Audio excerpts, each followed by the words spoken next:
Hello YouTube, welcome back to my channel. Today I will be continuing on with my YouTube course in Mathematica. So I was on page 13 and this is a section that is suitable for learning about mathematical induction. Alright, so let me just find that section. As you can see, I have quite a lot. So here we are.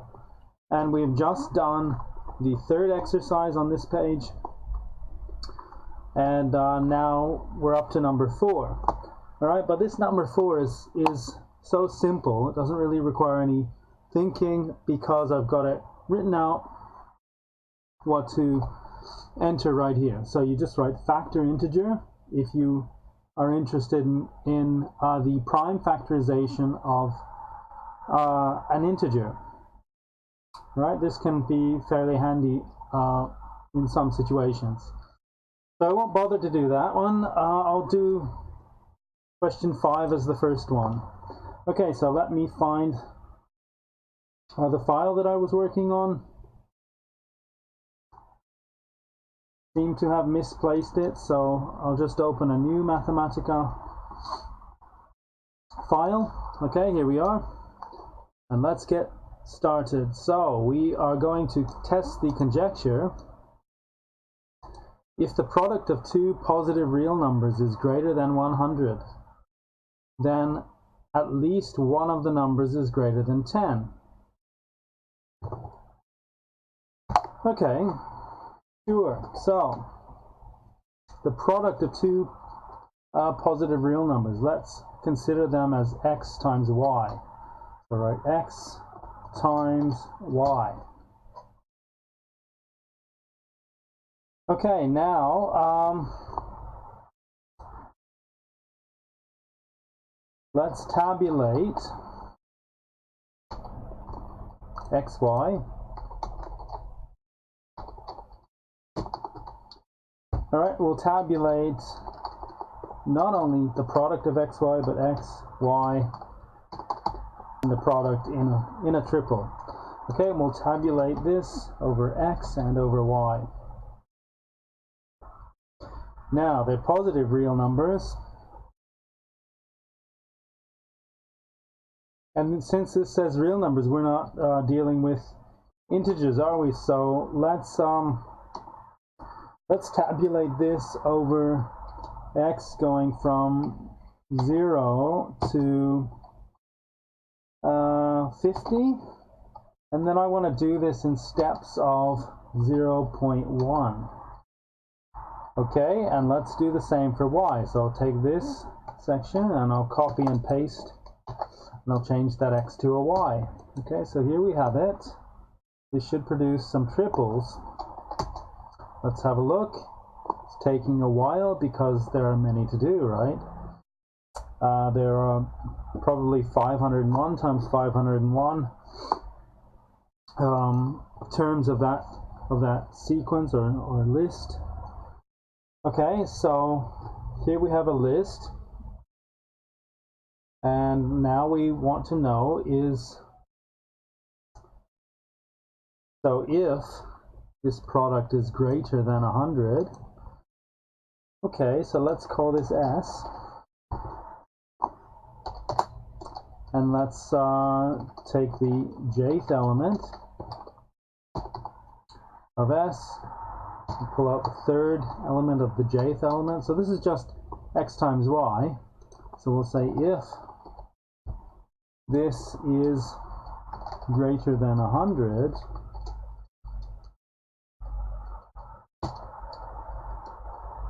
and we'll ask the question now. So I'll put in brackets. Sj1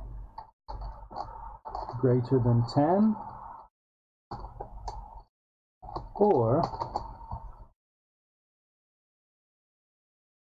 Sj2 is greater than 10. Okay, so if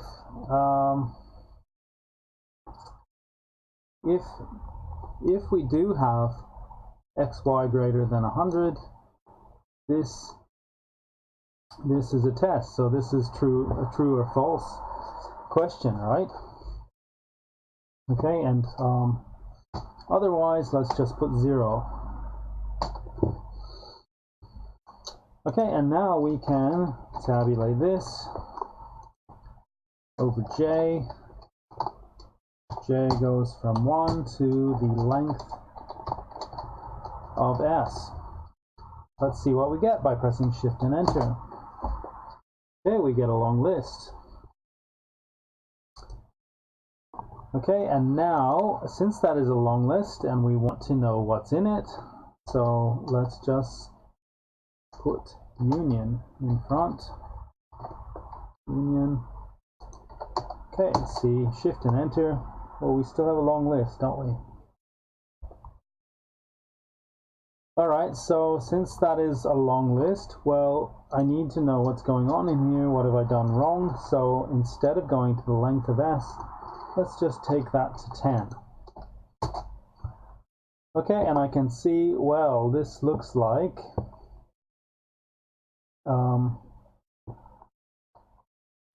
we need to do some debugging. Okay. All right, now what we've got here is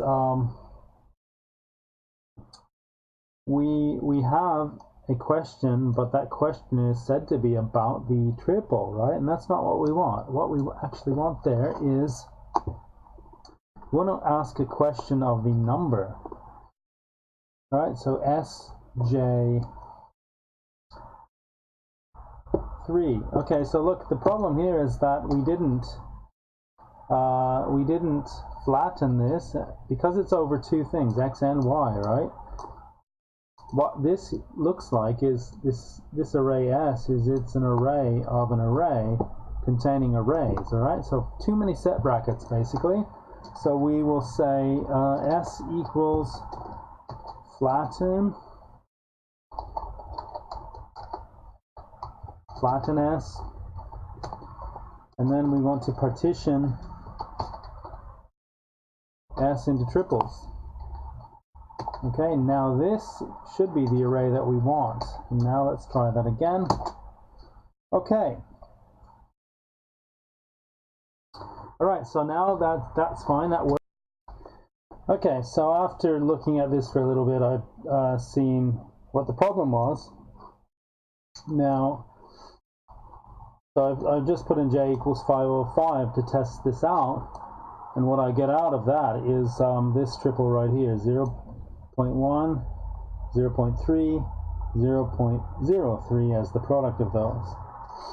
Okay, so then you look at that, well, that's not less than 100. Okay, so what are you going to do? You're going to pass this and say, no, that's not my test, and you output 0. Okay, so what it means is that none of the numbers that we tried, well, none of the triples that we tried going from 1 to 10 with the j output a product which is large enough to test. Okay, so just that. So let's instead put small, too small. Alright, so we put that as a string and it outputs too small. Alright, so we can get rid of this and we can clear j. And instead of going just to 10, we will now go to the length of s. Okay, and now that takes a little while, but it seems to work. And now we can apply union to see what kinds of things we get out. Okay, and we either get that it's too small or that it's true. Okay, we didn't get a false in there, and the fact that we didn't get a false in there provides some additional evidence that this conjecture might be true. Okay, the fact that you've tested a lot of numbers and it looks like it might be true, well, this means that now it would be a good time to go ahead and try to prove it. And it's not difficult to prove this. Okay, so that's that question. Now this doesn't really relate to mathematical induction, but it's a question about numbers. Alright, so let's move on and have a look at the next problem. Okay, now this one actually is more related to mathematical induction. So we've got another conjecture, and just to make sure that I don't have anything saved in memory, I'm going to go evaluation, quit kernel, local, and confirm that I want to quit. And then because the first time you run the kernel it's slow, so I suggest doing it with a simple calculation like adding two numbers, and you can see that takes a little while because it's the first time it's running. And now it's good, so it's on again and all is cleared from memory. Okay, so we're going to test the conjecture that the sum of cubes from 1 to n is equal to a quarter n squared multiplied by n plus 1 squared. Now, this is one you would do by induction, prove by induction, but you can get some evidence for whether or not it looks like it's going to be true just by comparing values. Okay, so on the left, let's construct the left, and this is the sum of j cubed, and j goes from 1 to n. Looks like I missed a bracket.